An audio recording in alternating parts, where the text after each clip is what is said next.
Well, joining us now is the Minister of State and Congress MP Sachin Pilot, who made a foray into Uttar Pradesh trying to get to the epicenter of those land protests that are taking part. Sachin, before I come to you on that subject, the Prime Minister there in his report card admitting that there was a genuine, a legitimate concern with corruption. Would you say that your successes in the second year have been overshadowed by scandals?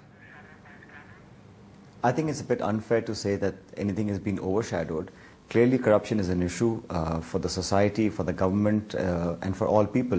And we have resolved that we will uproot this evil once and for all. We are in the process of drafting a Lokpal bill. We've also taken strong action against anybody when allegations have been made, whether they've been made inside of Parliament or outside. You know, the last few weeks have borne fruits in terms of the progress that the different agencies have made. And what you've heard today, the Prime Minister and Congress President say, I think is exactly what has been happening. So we are determined to tackle this issue. We need the support of every single person. We, the Congress Party and the UPA, are committed to deliver a transparent government, and that's what people expect from us. Right, but despite all the defense, you can't deny that in the public perception, scandal has been associated with, is being associated with the UPA. I think it depends on how you look at it. When the NDA was in government, the BJP chief was caught red-handed taking money, the coffin scam, so many things happened, but there was no action taken. In this regime of ours, and Dr. Manmohan Singh as Prime Minister, I think has been quite adamant on taking action against people against whom the fingers have been raised. And once the investigating agencies do their job, no matter how high the official is, political or bureaucratic, we will take the strongest possible step to make sure that they're brought to justice.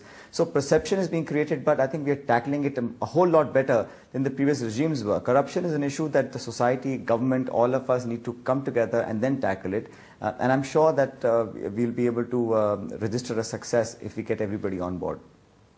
But you're saying the strongest action is being taken against anyone who has been corrupt, but there's also analysis that says that the government is reactive, whether it's to political opposition, whether it's to the courts, whether it's to social activism. So it's taking action only in reaction and not really as a government should. Some opposition parties have alleged that the government does not listen to different voices. You're saying we listen, but we listen as a reactionary force. I think it's unfair to say that. The UPA government is responsive, sensitive to the needs and aspirations and expectations of the whole of India. Different stakeholders, political parties, social groups, NGOs, civil societies. Everybody has to be on board, and we are ready to inculcate everyone's views when we move forward. The Lokpal bill, I think, is a strong example of how we are moving forward on this. And we will make those changes in the time to come. We have enacted certain legislation which are themselves path-breaking. Right to food, it's coming up soon. Right to education we've given, right to work. And the economic momentum that we've had in the last 5-7 years really defies the economic circumstances globally. So we've been able to create job, investments, and we have fostered growth, and that's a stable government for the last 7 years which we've been able to provide to the people of India. NDTV's cricket app, Android and iPhone, fastest scorecard, special analysis, and much more. Download free. ndtv.com/apps.